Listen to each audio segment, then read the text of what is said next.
नमस्कार दोस्तों, आपका स्वागत है मेरे चैनल एनसीईआरटी हिंदी ट्यूटर पे। तो आज हम पढ़ेंगे अध्याय 9 स्वतंत्रता की ओर, जो कि लिया गया है कक्षा 4 के विषय हिंदी की किताब रिमझिम से। हम इस अध्याय को पढ़ेंगे, साथ ही इसके प्रश्नोत्तर भी करेंगे अंत में। तो बने रहिए आप वीडियो में। अगर आपको वीडियो अच्छी लगे तो इसे लाइक और शेयर कीजिए और मेरे चैनल को सब्सक्राइब। तो चलिए शुरू करते हैं। अध्याय 9 स्वतंत्रता की ओर। धनी को पता था कि आश्रम में कोई बड़ी योजना बन रही है, पर उसे कोई कुछ ना बताता। वे सब समझते हैं कि मैं 9 साल का हूँ, इसलिए मैं बुद्धू हूँ, पर मैं बुद्धू नहीं हूँ। धनी मन ही मन बड़बड़ाया। धनी और उसके माता पिता बड़ी खास जगह में रहते थे, अहमदाबाद के पास महात्मा गांधी के साबरमती आश्रम में, जहाँ पूरे भारत से लोग रहने आते थे। गांधी जी की तरह वे सब भी भारत की स्वतंत्रता के लिए लड़ रहे थे। जब वे आश्रम में ठहरते तो चरखों पर खादी का सूत कातते, भजन गाते और गांधी जी की बातें सुनते। साबरमती में सबको कोई ना कोई काम करना होता। खाना पकाना, बर्तन धोना, कपड़े धोना, कुएं से पानी लाना, गाय और बकरियों का दूध दूहना और सब्जी उगाना। धनी का काम था बिन्नी की देखभाल करना। बिन्नी आश्रम की एक बकरी थी। धनी को अपना काम पसंद था, क्योंकि बिन्नी उसकी सबसे अच्छी दोस्त थी। धनी को उससे बातें करना अच्छा लगता था।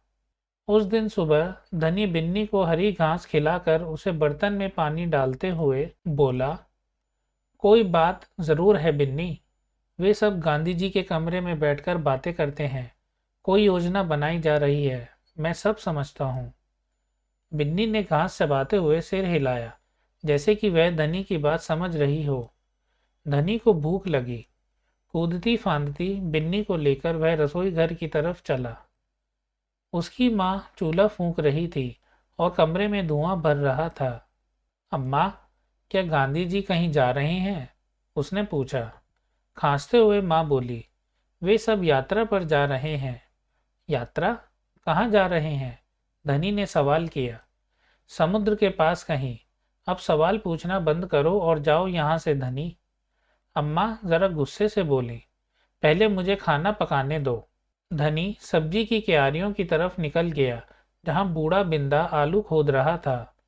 बिंदा चाचा, धनी उनके पास बैठ गया। आप भी यात्रा पर जा रहे हैं क्या? बिंदा ने सिर हिलाकर मना किया। उसके कुछ बोलने से पहले धनी ने उतावले होकर पूछा, कौन जा रहे हैं? कहाँ जा रहे हैं? क्या हो रहा है? बिंदा ने खोदना रोक दिया और कहा, तुम्हारे सब सवालों के जवाब दूंगा, पर पहले इस बकरी को बांधो, मेरा सारा पालक चबा रही है। धनी बिन्नी को खींच कर ले गया और पास के नींबू के पेड़ से बांध दिया। फिर बिंदा ने उसे यात्रा के बारे में बताया। गांधी जी और उनके कुछ साथी गुजरात में पैदल चलते हुए डांडी नाम की जगह पर समुद्र के पास पहुंचेंगे। गांवों और शहरों से होते हुए पूरा महीना चलेंगे। डांडी पहुंचकर वे नमक बनाएंगे। नमक? धनी चौंक कर उठ बैठा। नमक क्यों बनाएंगे? वह तो किसी भी दुकान से खरीदा जा सकता है। हाँ, मुझे मालूम है, बिंदा हंसा, पर महात्मा जी की एक योजना है। यह तो तुम्हें पता ही है कि वह किसी बात के विरोध में ही यात्रा करते हैं या जुलूस निकालते हैं, है ना? हाँ, बिल्कुल सही, मैं जानता हूँ।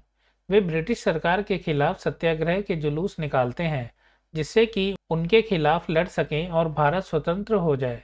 पर नमक को लेकर विरोध क्यों कर रहे हैं? यह तो समझदारी वाली बात नहीं है। बिल्कुल धनी, क्या तुम्हें पता है कि हमें नमक पर कर देना पड़ता है? अच्छा? धनी हैरान रह गया। नमक की जरूरत सभी को है, इसका मतलब है कि हर भारतवासी गरीब से गरीब भी यह कर देता है। बिंदा चाचा ने आगे समझाया। लेकिन यह तो सरासर अन्याय है। धनी की आंखों में गुस्सा था। हाँ, यह अन्याय है। इतना ही नहीं, भारतीय लोगों को नमक बनाने की मनाही है। महात्मा जी ने ब्रिटिश सरकार को कर हटाने को कहा, पर उन्होंने यह बात ठुकरा दी। इसलिए उन्होंने निश्चय किया है कि वे डांडी चलकर जाएंगे और समुद्र के पानी से नमक बनाएंगे। 1 महीना तक पैदल चलेंगे। धनी सोच कर परेशान हो रहा था। गांधी जी तो थक जाएंगे। वे दांडी बस या ट्रेन से क्यों नहीं जा सकते? क्योंकि यदि वे इस लंबी यात्रा पर दांडी तक पैदल जाएंगे तो यह खबर फैलेगी।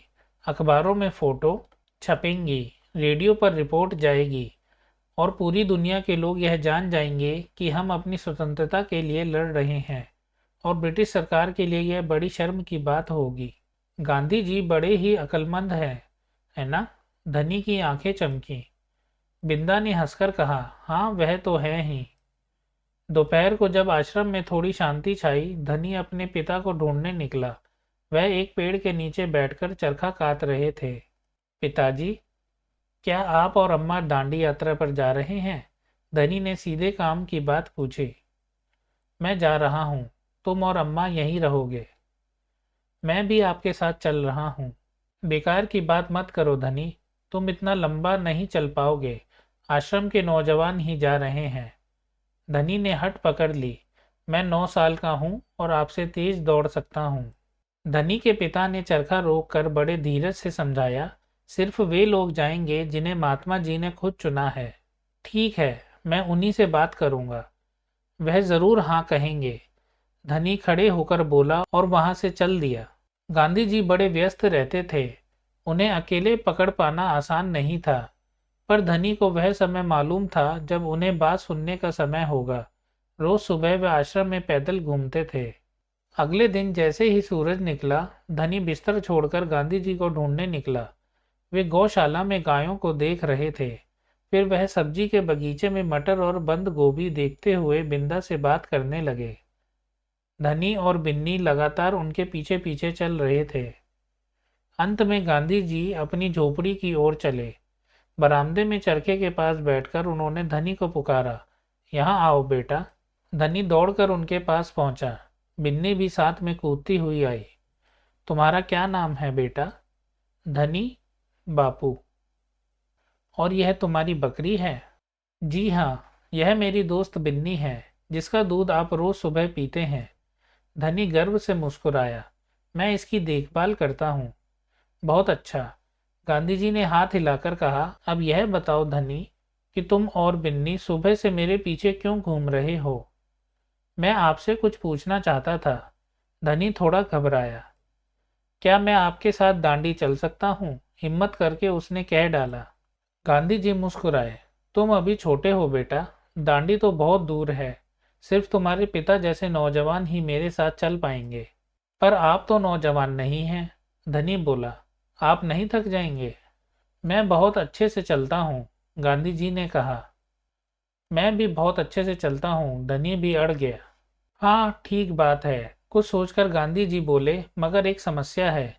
अगर तुम मेरे साथ जाओगे तो बिन्नी को कौन देखेगा? इतना चलने के बाद मैं तो कमज़ोर हो जाऊंगा, इसलिए जब मैं वापस आऊंगा तो मुझे खूब सारा दूध पीना पड़ेगा, जिससे कि मेरी ताकत लौट आए। यह बात तो ठीक है। बिन्नी तभी खाती है जब मैं उसे खिलाता हूँ। धनी ने प्यार से बिन्नी का सिर सहलाया। और सिर्फ मैं जानता हूँ कि इसे क्या पसंद है। बिल्कुल सही। तो क्या तुम आश्रम में रहकर मेरे लिए बिन्नी की देखभाल करोगे? गांधी जी प्यार से बोले। जी हाँ करूँगा, धनी बोला। बिन्नी और मैं आपका इंतज़ार करेंगे। सुभद्रा सेन गुप्ता। अनुवाद मनीषा चौधरी। तो हमारा अध्याय यहाँ पूर्ण होता है। अब हम इसके कर लेते हैं शब्दार्थ। बुद्धू, मूर्ख। उतावला होना, धीरज खो बैठना। खिलाफ, विरोध। मनाही, अर्थ रोक। ठुकरा देना अर्थात मानने से इनकार कर देना। हिम्मत अर्थात साहस। ताकत अर्थात शक्ति। अब हम इसके कर लेते हैं प्रश्नोत्तर। प्यारे बापू, इस कहानी को पढ़कर तुम्हें बापू के बारे में कई बातें पता चली होंगी। उनमें से कोई 3 बातें यहाँ लिखो। उत्तर। गांधी जी रोज सुबह आश्रम में टहलते थे और उसके बाद चरखा काटते थे। वे ब्रिटिश सरकार के गलत निर्णयों का विरोध करते थे, अपने देशवासियों को अपना हक दिलवाना चाहते थे। वे धनी जैसे छोटे बच्चों की बात भी गौर से सुनते थे और उन्हें अच्छे ढंग से अपनी बात समझाते थे। चूल्हा। धनी की माँ चूल्हा फूंक रही थी। धनी की माँ खाना पकाने के लिए चूल्हे का इस्तेमाल करती थी। नीचे कुछ चित्र बने हैं, इनके नाम पता करो और लिखो। इनमें कौन कौन से ईंधन का इस्तेमाल किया जाता है?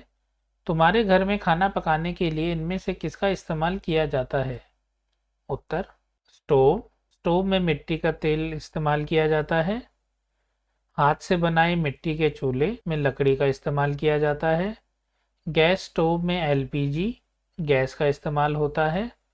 भट्टी में कोयले का इस्तेमाल होता है। ये रहा हमारा स्टोव, ये रहा हाथ से बनाया मिट्टी का चूल्हा, ये रहा गैस स्टोव और ये हमारी भट्टी। घर में खाना पकाने के लिए हम गैस स्टोव और एलपीजी गैस का उपयोग करते हैं। कहानी से आगे। नीचे कहानी में आए कुछ शब्द लिखे हैं। कक्षा में 4-4 के समूह में एक एक चीज के बारे में पता करो। स्वतंत्रता, सत्याग्रह, खादी, चरखा। तुम इस काम में अपने दोस्तों से, बड़ों से, शब्दकोश या पुस्तकालय से सहायता ले सकते हो। जानकारी इकट्ठा करने के बाद कक्षा में इसके बारे में बताओ। उत्तर। स्वतंत्रता, अपने देश में आज़ादी के साथ रहना, किसी दूसरे देश का हस्तक्षेप न होना। सत्याग्रह, सत्य के लिए आग्रह अर्थात सही बात मनवाने के लिए हट करना। खादी, चरखे पर सूत काटकर बनाया गया घरेलू मोटा कपड़ा। चरखा, सूत या धागा काटने का लकड़ी का एक उपकरण। आगे की कहानी। गांधी जी ने धनी से कहा, क्या तुम आश्रम में ही रहकर मेरे लिए बिन्नी की देखभाल करोगे? धनी ने गांधी जी की बात मान ली। जब गांधी जी दांडी यात्रा से लौटे होंगे तब आश्रम में क्या क्या हुआ होगा? आगे की कहानी सोचकर लिखो। उत्तर। जब गांधी जी दांडी यात्रा से लौटे होंगे तब आश्रम में उनका भव्य स्वागत हुआ होगा। आश्रम के लोग उनसे दांडी यात्रा के बारे में पूछ रहे होंगे। गांधी जी ने उन्हें सब कुछ बताया होगा। कहानी से। धनी ने गांधी जी से सुबह के समय बात करना क्यों ठीक समझा होगा? उत्तर। गांधी जी आश्रम में रोज सुबह पैदल घूमते थे। इस समय उनसे मिलना आसान था। दिन में उन्हें अकेले पकड़ पाना बहुत मुश्किल था। धनी बिन्नी की देखभाल कैसे करता था? उत्तर। वह बिन्नी को हरी हरी घास खिलाता था, उसके बर्तन में पानी डालता था, उसे आश्रम में घुमाता था और उससे बातें करता था। धनी को यह कैसे महसूस हुआ होगा कि आश्रम में कोई योजना बनाई जा रही है? उत्तर। गांधी जी के कमरे में लोगों को गंभीर मुद्रा में बातें और सलाह मशवरा करते हुए देखकर धनी को ऐसा लगा होगा कि वे कोई योजना बना रहे हैं। कहानी और तुम। धनी यात्रा पर जाने के लिए उत्सुक क्यों था? अगर तुम धनी की जगह होते तो क्या तुम यात्रा पर जाने की जिद करते? क्यों? उत्तर। धनी यात्रा पर जाने के लिए इसलिए उत्सुक था क्योंकि वह देश की स्वतंत्रता की लड़ाई में भाग लेना चाहता था। गांधी जी को अपना सहयोग देना चाहता था। यहाँ आप है की जगह था कर देना। अगर मैं धनी की जगह होता तो मैं भी यात्रा पर जाने की जिद करता क्योंकि धनी की तरह मैं भी जागरूक हूँ। गांधी जी ने धनी को ना जाने के लिए कैसे मनाया? क्या तुम गांधी जी के तर्क से सहमत हो? क्यों? उत्तर। गांधी जी ने धनी से कहा कि वह उनके लिए बिन्नी की देखभाल करे, जिससे कि दांडी से लौटकर आने के बाद वह उसका खूब सारा दूध पीकर ताकतवर महसूस करें। धनी को गांधी जी की यह बात बिल्कुल हंच गई और वह रुक गया। हाँ, मैं गांधी जी के तर्क से सहमत हूँ। आश्रम के सभी लोगों को कोई ना कोई काम करना होता था। धनी बिन्नी की देखभाल करने के लिए आश्रम में रह गया। बिन्नी की देखभाल करना भी एक काम था। ताकत के लिए। गांधी जी ने कहा, जब मैं वापस आऊँगा तो मुझे खूब सारा दूध पीना पड़ेगा, जिससे कि मेरी ताकत लौट आए। बताओ, खूब सारी ताकत और अच्छी सेहत के लिए तुम क्या क्या खाओगे पियोगे? चटपटी अंकुरित दाल, मीठा दूध, गरम समोसे, रसीला आम, करारे गोलगप्पे, गर्मा गर्म साग, कुरकुरी मक्का की रोटी, ठंडी आइसक्रीम, खुशबूदार दाल, रंग बिरंगी टॉफ़ी, मसालेदार अचार, ठंडा शरबत। उत्तर। अंकुरित दाल, मीठा दूध, रसीला आम, मक्का की रोटी, आइसक्रीम, दाल, साग, शरबत। विशेषता के शब्द। अभी तुमने जिन खाने पीने की चीज़ों के नाम पढ़े उनकी विशेषता बता रहे हैं ये शब्द। चटपटी, मीठा, गर्म, ठंडा, कुरकुरी आदि। नीचे लिखी चीज़ों की विशेषता बताने वाले शब्द सोचकर लिखो। उत्तर। गर्मा गर्म हलवा, हरे भरे पेड़, थोड़ा नमक, लाल चींटी, सफ़ेद पत्थर, नया कुर्ता, पुराना चश्मा, तिरंगा झंडा। चांद की बिंदी। नीचे लिखे शब्दों में सही जगह पर बिंदी या चंद्र बिंदु लगाओ। उत्तर: धुआं, कुआं, फेंक, कहाँ, स्वतंत्र, बांध, माँ, गांव, बंद गोभी, इंतजार, पसंद। किसकी जिम्मेदारी? धनी को बिन्नी की देखभाल करने की जिम्मेदारी दी गई थी। इनकी क्या क्या जिम्मेदारियां थीं?